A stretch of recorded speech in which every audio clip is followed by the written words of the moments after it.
বন্ধুরা সবাই কেমন আছো? আশা করছি ভীষণ ভালো আছো। আমিও ভীষণ ভালো আছি। তো দেখো এখন হচ্ছে বিকাল, মনে হচ্ছে 5টা বাজতে যায়, এরকমই একটা ব্যাপার। তো দেখো আমরা একটা মুন সিটির মধ্যে এসেছি। তো এটা হচ্ছে মুন সিটি। তো একটু ঘুরতে এসেছি আমরা। তো এই যে দেখো আমার ছেলে আসছে পিছনে, আমি সামনে। তো দেখো দোলা ও এসেছে, তো ওকে ডাকলাম।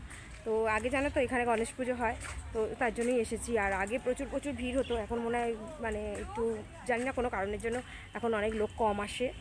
আর আগে আসতাম, তো আগের বছর তো আমার ছেলে এত ছোটো ছিল আমি আসিনি, তো ভাবলাম এসেছি যে করে তোমাদের সাথে শেয়ার করি।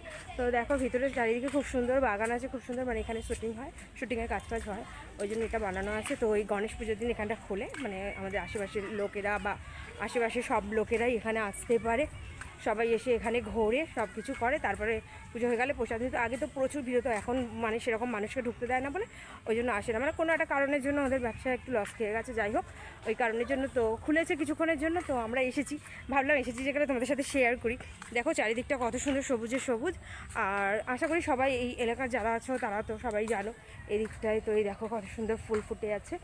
তো এইদিকে অনেকগুলো গেট আছে, এখানে গেট আছে। এই দেখো এই একটা ফুল উঠেছে, দেখো কত সুন্দর হলুদ কালারের ফুলটা। যাই না, এটা মানে এই গাছের ফুল নয়, কেউ এখানে রেখেছে। তো যাই হোক, খুব ভালো লাগছে প্রকৃতির দৃশ্যগুলো।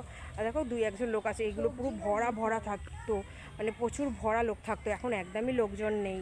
তো আমরাই এসেছি, বলি যে একটু ঘুরেই যাই। তো খুব ভালো লাগছে। তো যখন আমাদের প্রথম বিয়ে হয়েছিল, তখন আমার বরকে আবার বলেছিলাম, তো আসেনি। এমনি বিয়ের পর অনেকবার এসেছি, বিয়ের আগে বন্ধুদের সাথে এসেছি। এই যে এখন দোলাকে নিয়ে ফার্স্ট টাইম এলাম। তো চল এখানে গিয়ে আমরা একটু ফটো তুলি। তো আমরা একটু ফটো ক্লিক করে নিই। মুন সিটি থেকে বেরিয়ে গেছি, এখন আমরা আমাদের বাড়ির মানে পাড়ার রাস্তায় থেকে হাঁটছি। তো অন্ধকার হয়ে গেছে, ওখানে আর বেশি কিছু শেয়ার করতে পারিনি, কারণ যদি তোমাদের সাথে কথা বলতে থাকতাম তাহলে এখনও মানে আমরা ওখানেই থেকে যেতাম, মানে বেশিক্ষণ চাইছিলাম না থাকতে, যেহেতু ফাঁকা জায়গা। আর হচ্ছে কি না, এখন সেরকম লোক আসে না, গেটটা বড় বন্ধ হয়ে গেলে ভিতর দিকে যদি বন্ধ হয়ে যায়, মানে একটা ভয় লেগেই থাকে। তো যাই হোক, চলে এসেছি আমরা। আর এই যে দেখো প্রসাদও দিয়েছে, এর মধ্যে আছে। তো আমরা বাড়ি যাচ্ছি। এই যে আমার টান দোলার কোলে ঘুম পেয়ে গেছে মনে হয় ছেলেটার, আমার জানো তো। আর আমাদের ঘোরাটোরা হয়ে গেল।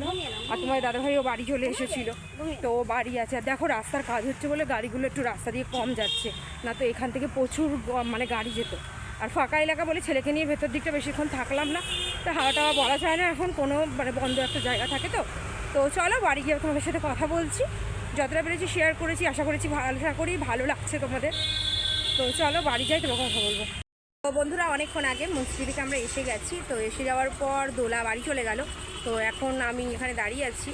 আর তোমার দাদাভাই গাড়ি বার করেছে, ওই যে ওখানে তোমার গাড়ি বার করেছে। তো আমরা এখন একটু যাব। এই যে তোমাদের দাদাভাই এখানে তো গাড়িটা বার করেছে। প্রচুর অন্ধকার আমাদের রাস্তা, দেখছো তো রাস্তার কাজ হচ্ছে, সব রাস্তা চারিদিকে খোলা। তো রাস্তা চারিদিকে খোলা দেখছো, পুরো রাস্তা এখন মাটির মতন হয়ে গেছে, তো নতুন হচ্ছে। তো চলো একটু ঘুরে আসি, ভাবলাম। আর ছেলেকে ঘুম পাড়িয়ে দিয়েছি, তো তাই জন্য ভাবলাম যে একটু ঘুরে আসি। তো চলো দেখি, ওখান থেকে বললাম নেবে আমাকে, ওখান থেকে নিলে ভালো হচ্ছে না, তো একটু ঘুরে আসি চলো।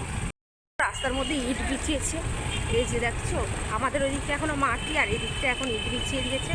আর রাস্তার যে ঢালাইগুলো ছিল দেখছে, রাস্তার ধারে ঢিল করে দিয়েছে।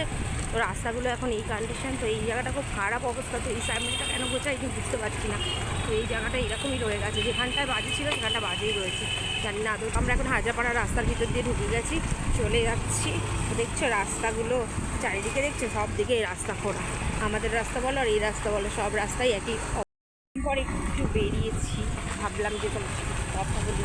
তো তার জন্যই তো রাস্তায় তো যেতে পুরো অন্ধকার রাস্তাগুলো, তো সব জায়গায় রাস্তার কন্ডিশন খারাপ। যাবো বেশি দূরে নয়, এই মাঠের রাস্তার দিকে যাচ্ছি, আর কোথায় যাবো বলো। তো যাই হোক, একজন জিজ্ঞাসা করছিল নতুন পাড়া রাস্তা কি এটা, তো আমরা জানি না বাবা নতুন পাড়া রাস্তা।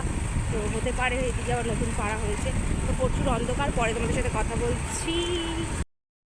আর দেখছো পুরো সবুজ এখনও। এরকম এগুলো সব জঙ্গল। তো আমাদের মাঠের রাস্তা দিয়ে ঘুরে যেতে হচ্ছে। আমাদের রাস্তা তো জানো একদম খারাপ, ওই জন্য। তো এবার আমাদের ফুচকা নিয়ে বাড়ি ফেরার পালা। তো আমরা এবার বাড়ি ফিরে যাচ্ছি। তো চলো বাড়ি গিয়ে তোমাদের সাথে কথা বলছি। এরকম কালু কী করছে রাস্তায়, কালু কী খুঁজছিল দেখেছো। এখন অনেক রাত হয়ে গেছে আর প্রায় 11টা বাজতে যায়। তো আমরা ফুচকা নিয়ে চলে এসেছি, ফুচকা খেয়েও নিয়েছি, রাতের ডিনারও কমপ্লিট হয়ে গেছে। এখন বিছানা করে নিয়েছি মায়ের বাড়ি, তো মশারির ভিতরে ঢুকে গেছি। ওইদিকে তান খেলা করছে এখন ও দিদার সাথে, আর ওইদিকে টিভি চলছে। তো চলো সবাইকে, তো মুন সিটিতে গেছিলাম, তোমাদের সাথে যতটা পেরেছি শেয়ার করেছি। কেমন লাগলো ভিডিওটা একটু কমেন্ট করো। তো আজকের মতো ভিডিওটা এখানেই এন্ড করছি। তোমরা সবাই ভালো থেকো, সুস্থ থেকো, টাটা।